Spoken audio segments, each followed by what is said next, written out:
Greetings, everyone. I'd like to welcome Barbara Gaughen-Muller today from Santa Barbara. And we as International City of Peace, Ojai, we are very excited to have you, Barbara, here as part of our online Peace Day celebration in Ojai. The United Nations theme for 2020 is Shaping Peace Together. And I'm full of awe about Barbara's amazing peace work she did and is still doing. Thank you. Well, I'm glad to be here. Barbara, I'm going to just introduce you with your bio now. And so everybody knows a little bit about your background. This is a very short version. Barbara is co-founder and president of the Rotary E-Club of World Peace, established following her work with the Rotary World Peace Conference 2016. She continues the peace work of her late husband, Dr. Robert Mueller, former UN Assistant Secretary General. Together, Robert and she co-created 7,500 ideas for a better world shared daily. In 2019, she received the Visioneers Lifetime Achievement Award. She is the founder of the award-winning Gaughen Global Public Relations, celebrating its 25th year working for a better world. She is also the president of the United Nations Association Santa Barbara Tri-County Chapter, creator-host of peacepodcast.org, and co-author of Revolutionary Conversations. Welcome, Barbara. What a pleasure. Thank you for that lovely introduction. Thank you. Peace begins with each of us. And that's why I was so delighted when I heard that Brian and Lisa were going to bring forth a podcast about the International Day of Peace, September 21. You may know that in 1981, during the United Nations 36th annual session, the UN General Assembly wanted a day to promote a global ceasefire. Just like Antonio Guterres said, right now we have to fight COVID-19. We should not be fighting each other. We need a ceasefire on the planet so we can handle this pandemic and save people's lives.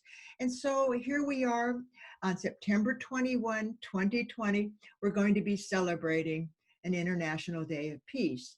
And I have a little story which many people may not know.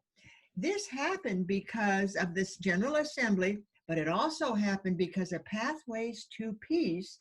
They had a member of their board who was a creator of calendars, and he just put it on the calendar, and that's how it got on the calendar. And never underestimate how a small idea can take place and change the world. Fantastic. Yeah. Thank you. And so how would you like me to talk about what you can do during the International Day of Peace? What 4 things I do every single day? Because I don't think we should only have peace one day a year. I think we should have peace in our heart and peace every day. Yes.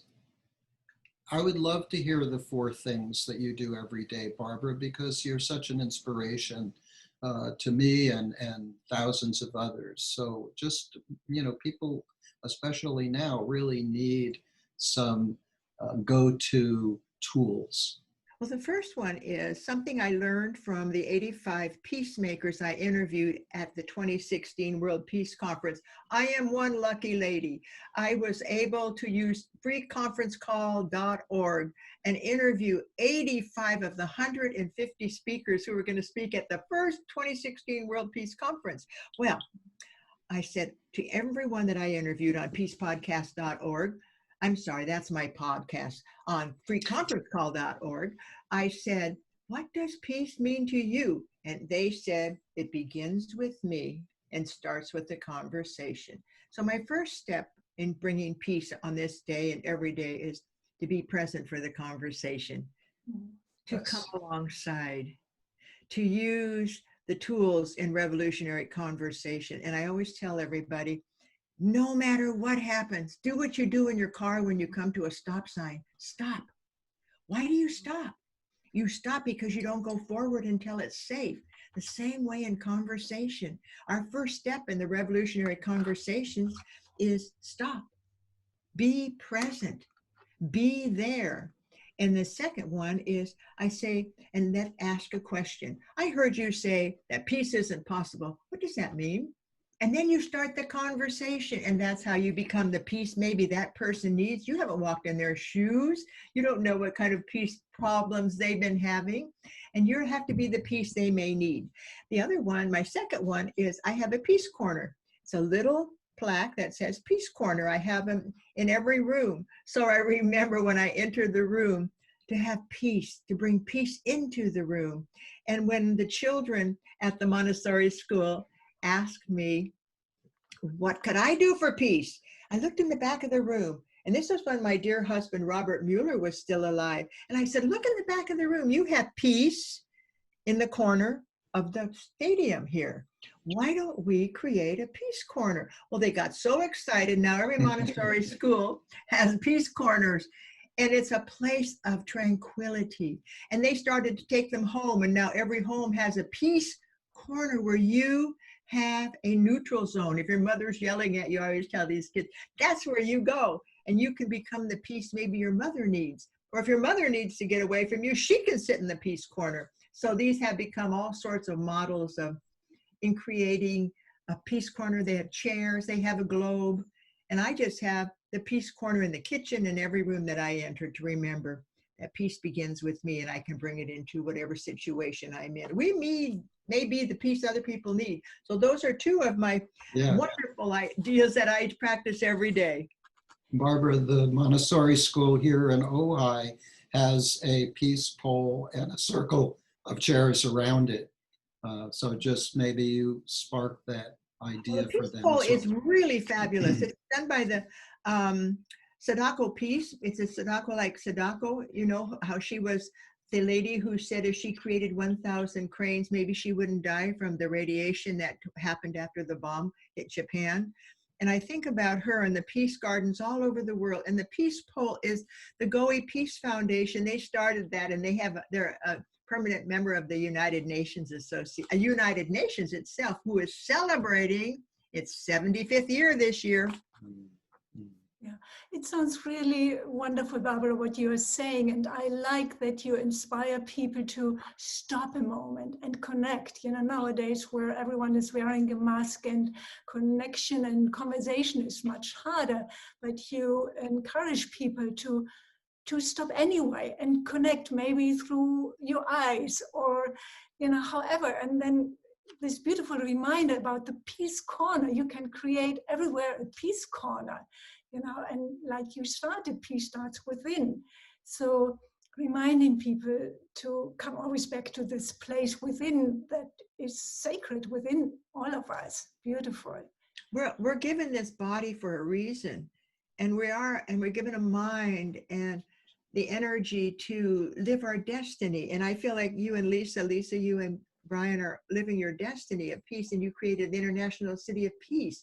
There's so many things that we can do for peace, but I practice on my third little step is I practice kindness. Whatever I can do, I practice kindness. If I can be kind to someone, say a kind word. I'll give you an example. Today, one of my youngest members of my UNA had to resign today, and she was in charge of the youth group, and she said, I can't do it anymore. I have 2 jobs and I'm taking care of my family. And instead of saying, oh, darn, why did you even sign up? I said, well, what a blessing that we've had for your tenure here. What a gift you are to us. And we want to bless you and send you healing love. And so you can have kindness no matter what you do. And the other last little thing, I practice gratitude. Wherever I am, I practice gratitude. But don't think I'm perfect.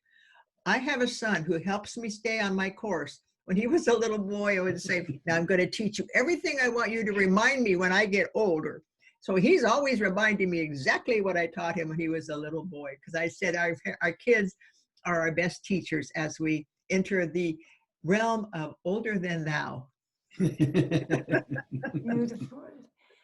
Yes. How to be grateful every moment about our life and nature. And it's such a beautiful habit. Thank you, Barbara. Lisa, you mentioned a word I love. The word is nature.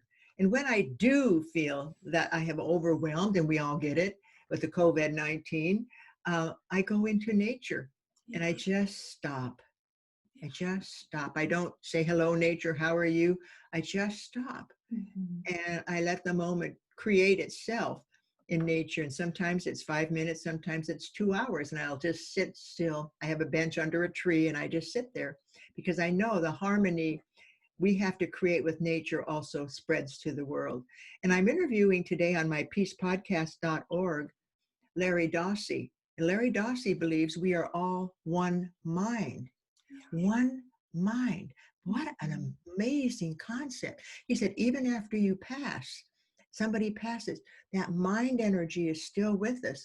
And the geniuses on our planet are those that stay still, who can let the mind create not what they have been transferring from other learners, but from the universe and themselves. And so many people say, like Erwin Laszlo, who I've had on Peace Podcast, he said, I just sit still with a piece of paper in front of me and I start writing because I know the universe is going to help me write the next book. The universal spirits are out there. And I think that's a good idea. So, Barbara, this is just such a wonderful time being with you. And I know that you have a busy schedule. We don't want to cut you off, but would you like to have some visionary words towards the future generations? Well, the first thing I want to say is bless you. You were born for a purpose. You were born for a destiny.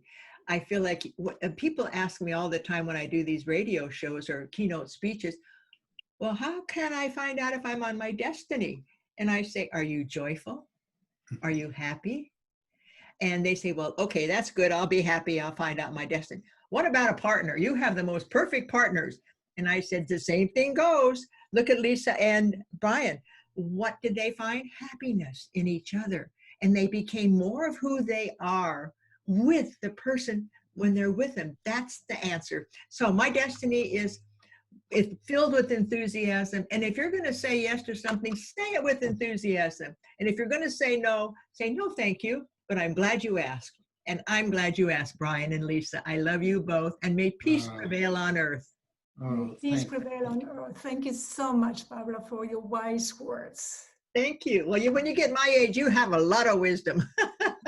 God bless Brian, and God bless you, Lisa. And all of you who are listening, remember this. It's up to us to bring peace to our planet. And I hope you'll be on the team of the Peace Brigade. Let's just make it happen on September 21. Thank you. Thank you. Bye-bye. Thanks so much. Thanks so much. You're welcome. Bye-bye now.